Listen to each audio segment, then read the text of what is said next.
the right-hand side of the screen, in the blue. Right, flags are gone. Race number 1 of the weekend. The Superbikes is up and running. Hafiz gets off to a good start. Yuki Kuni tries to track the Ducati, but the Ducati is able to power away. That's a good start from Hafiz Sharin. Inside line though for Yuki Kuni, and also coming through is Chip Nakarin. Hafiz under a lot of pressure to do well in this race, has got off to a fine start. Yeah, really good launch for Nakarin as well. From the second row, he's through to third. And Aslan Shah Kamruzaman has got himself up into P4. This could, looks like his last appearance at Sepang at this level. Well, the BMW, he'll be looking to make it a memorable one for him. Minamoto's got himself through as well.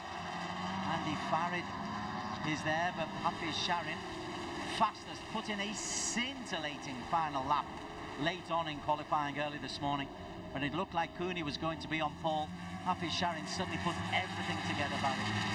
It's going to be so interesting over race distance, because over 12 laps, we haven't seen Hafiz put in those long runs like Yuki Kuni has. We know Yuki Kuni has been just within 1 or 2 tenths of a second on really fast lap times. Look who's coming up the inside now. Oh, taking a look, Aslan Shah. Through turn 9, up the hill, Aslan Shah on that powerful BMW. Sho Nishimura has also made a couple of places, as well as Yuki Kuni goes on the inside. Yuki Kuni is the new race leader. Hafiz tries to catch him on the switchback, but Yuki Kuni just took advantage of a slightly wide and a wobble from Hafiz. Back and nearly goes. He does brilliantly to hold on to that. Yeah, he held on to it. He lost 2 places. He's back in third now. He almost lost another place to Nakarin, who wanted to seize that. Nakarin looking really in the mood for a fight for the podium, but it's Yuki Kuni, Aslan Shah Kamruzaman, P1, P2. Hafiz said Yuki would be a threat. Well, Hafiz has to just maybe settle down, manage those tyres. There he is in P3. You do feel he's put a lot of pressure on himself this weekend to talk about his home Grand Prix. So much expectation from the Ducati, but Aslan Shah, who's been a long-time rival of... He's in P5. Yeah, 20-year-old Yuki Kuni. He's really matured this season. He's really established himself as a good superbike racer, winning races in the All Japan Championship, as well as ARRC. By the way, we've had 7 races before this one, and 6 different winners. So this is a really, really open championship. Kuni, Aslan Shah has not been one of those wins. It'd be a big surprise if the BMW does go all the way from start to finish, particularly where he was in qualification. But don't count it out. Sho Nishimura just in the background there. He comes through. That's Zakwan Zaidi, who's normally front and centre of any event at Petronas Sepang International Circuit. Today, he's one of the also-ran Zakwan, which tells you about the quality of the field. It does, absolutely. He's just eased himself past Kosuke Nakamoto.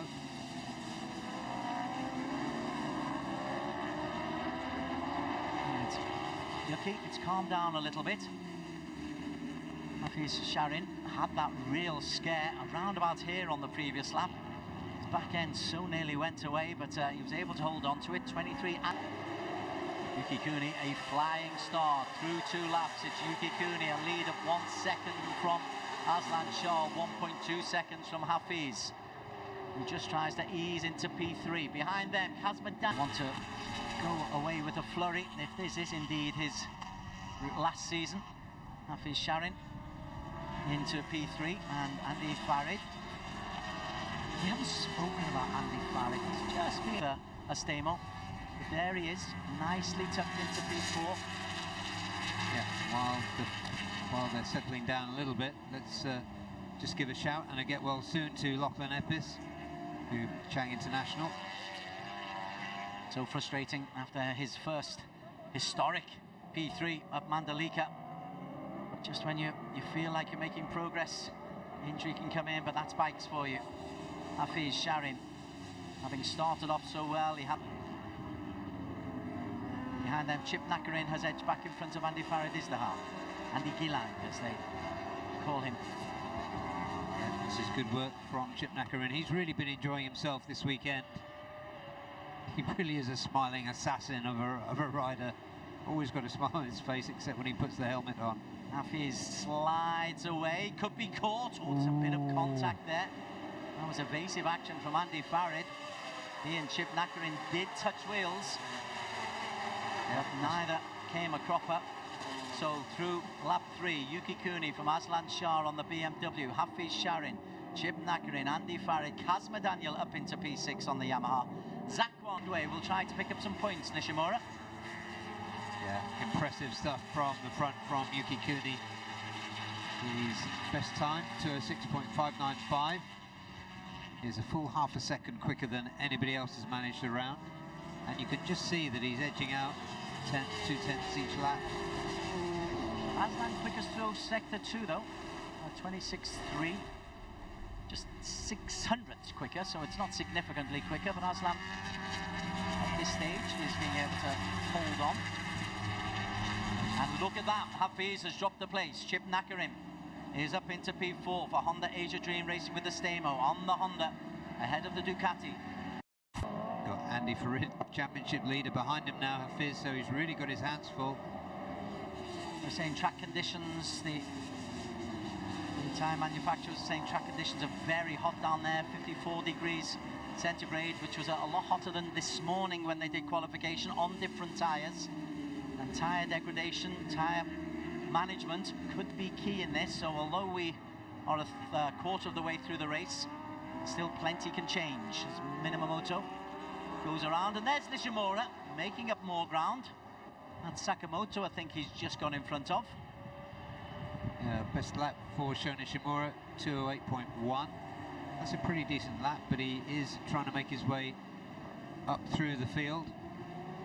Andy Farid and Kazma Daniel are the latest to put pressure on Hafiz Sharin. Chip Nakarin goes through in P3, sorry. The BMW of Aslan Shah Kamruzaman. He's nearly 2 seconds clear of that battle for P3. And they are racing, Nakarin and Hafiz and Andy Farid, they are racing. Zakwan's got himself up into P6 ahead of Kazma again, showing age is no barrier. He's as fit as I remember him.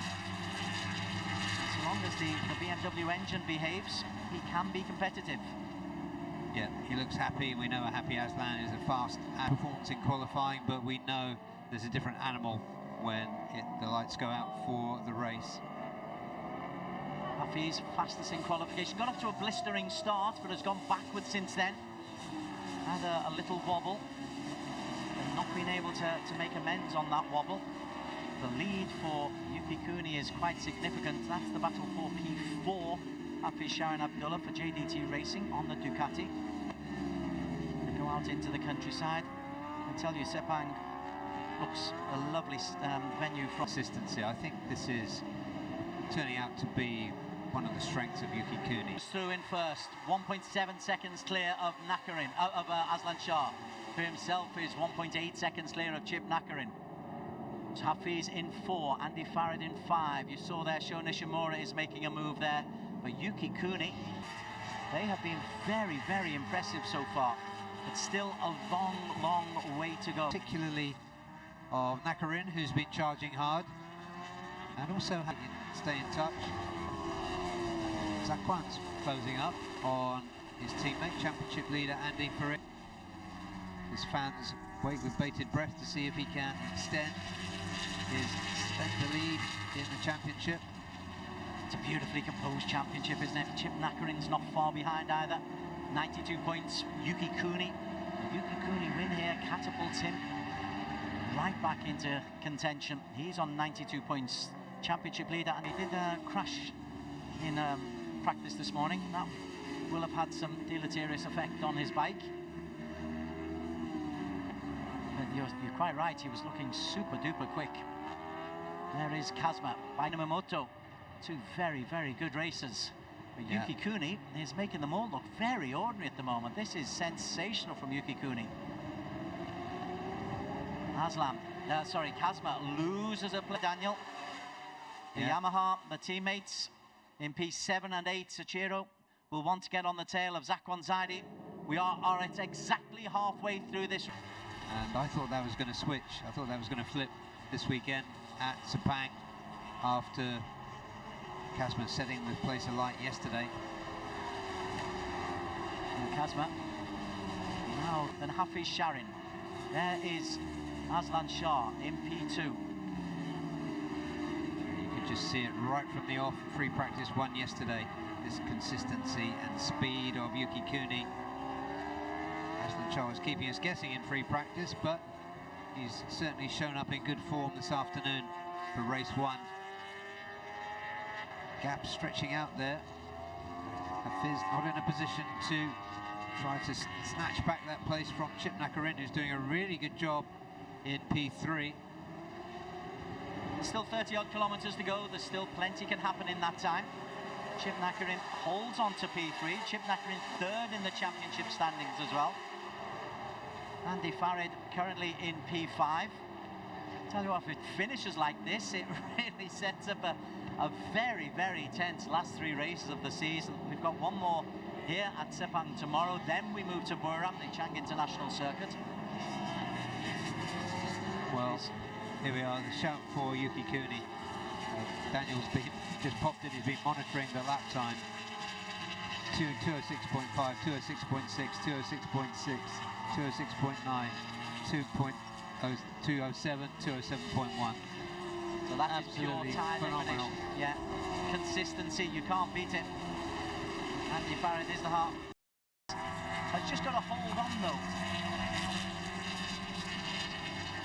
Yeah, I was anticipating more of a fight here because the lap times were really close yesterday.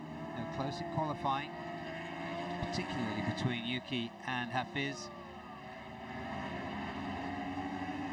But Aslan Shah is putting in a class act, and I do think with 4 and whatever laps we have to go.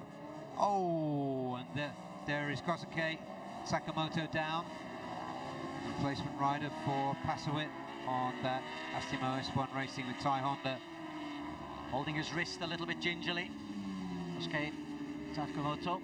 He was running in 10th place at the moment. Ibrahim Noruddin on the Ducati has not been able to make a huge impression either.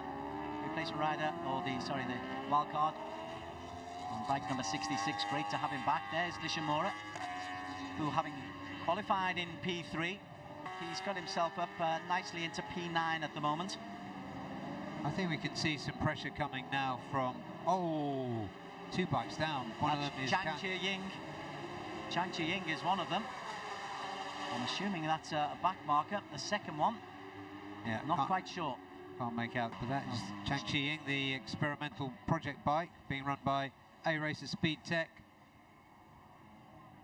Okay, back onto the racing line itself. Hafiz in P5. Yuki Kuni is leading by 2 seconds.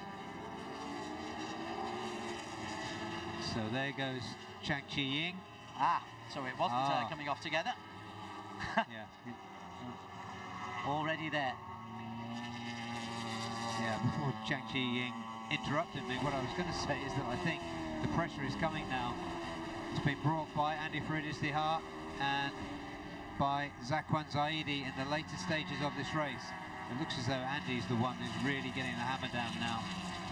Let's see if he can do anything to close the gap on the rider in front of him, who is none other than Hafiz Sharin. At the front, there is Yuki Kuni. 2.5 seconds clear of Aslan Shah. Aslan Shah's been incredibly consistent as well. Definitely has, yeah. He's regularly in the 207s. And look at this, Kazma Daniel in a little wide line. Hafiz Sharin in P4. Is he going to push it? Is he going to feel that he must get a podium? If he does, that could be a problem. I think he's going to know exactly what that Ducati Panigale is capable of. He's going to have and look, pressure coming from Andy. Andy Gillang, I tell you, he's just really managed his tyres, Andy, and as you've said and we've seen so often this season, he comes good towards the end of races. He incrementally gets better. His last lap time at 2:07.2 was 0.3 faster than Hafiz Sharin's lap time. That is a concern for Hafiz and Ducati and the JDT team. Andy Farid behind. Truly is Asia. Japan leading, Malaysia second, Thailand third, Malaysia, Johor in fourth, and Indonesia in P5. Great stuff. I think it is Indonesia in P5 that we need to keep an eye on now. This isn't going to be an easy rider to pass, but we've seen Andy Farid do it before in brutal fashion on Hafiz. Line, goes wide. Hafiz has gone wide, and Andy Farid has been allowed through by Hafiz Sharin, and you're wondering about that wobble earlier on, whether it took away some of the grip, and Hafiz is just trying to manage the grip on his back wheel. Well, you make a small error with somebody of the class of Andy Farid behind you, you're going to get punished. And now Hafiz Sharin is shuffled back to P5. It looked so impressive this morning during qualification. Everything looked set for a JDT Ducati triumphant victory. But once you get onto race conditions, gosh, it's got very different. Yuki Kuni has been incredibly consistent. 2:07.2, that incremental 1/10 goes. Same for Aslan Shah. Yeah, he wants that place back, Hafiz. He's coming up the inside of Andy, under braking to turn 15. Andy switching to the inside, but it's clean lines through the corner by both of them. It's not done yet. Brilliant work from Hafiz Sharin. He retakes P4. That's going to be a great battle, though. They are 1 and 2 in the championship standings. So Hafiz will just want to close that gap a little bit. Yes, there's 3 races. Yes, there's 75 points available. But in the quality of field, you can expect maybe a Yuki Kuni, an unexpected spoiler on his last appearance, on his last weekend in the ARRC. Unexpected and welcome spoiler.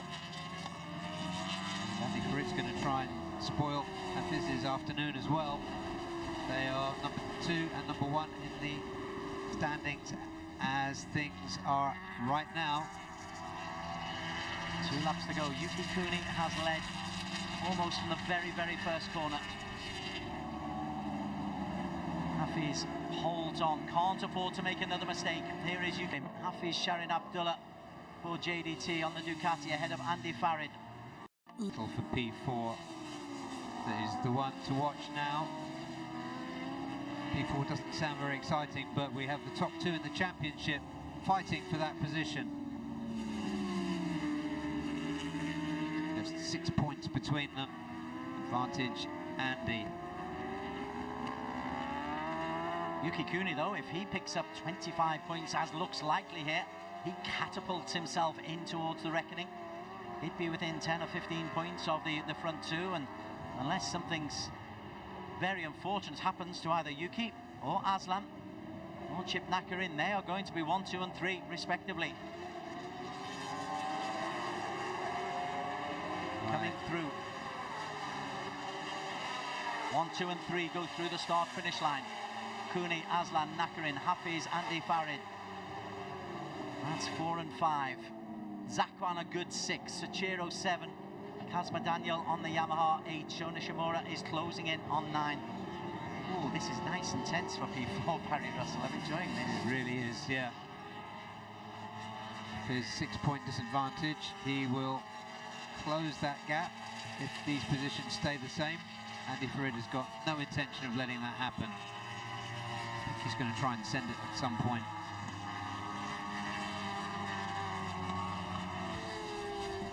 Yeah, I suspect Andy Farid, it's because he's closing in there, isn't he?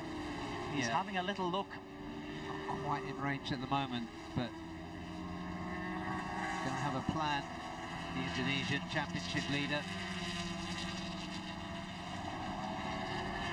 Yuki Kuni meanwhile is looking very, very good for his 2nd win in 4 races and his 3rd podium in 4. Catapult himself right into championship reckoning. And Hafiz Sharin certainly knows who's behind him. This is fascinating stuff. 2 experienced racers on good machines What's the tyre wear like as he's gone through on the inside? Hafiz is forced to stand up. Hafiz has lost P5. That is brilliantly done from Andy Farid. We've seen him do it before on Hafiz. He's done it again. Now, going to come to the crucial part. Hafiz might have the power on the Ducati. The switchback from Andy Farid. This is a sprint for home. Up at the other end, the race is going to be won by Yuki Kuni. The Japanese will come through. Aslan Shah is going to pick up a brilliant P2. This is the battle for P4. The win goes to Yuki Kuni. He's in championship contention. Fabulous from Aslan Shah. P3, Chip Nakarin. P4, Andy Farid ahead of Hafiz Sharin Abdullah, Zakwan Sachero and Kazma Daniel. But Yuki Kuni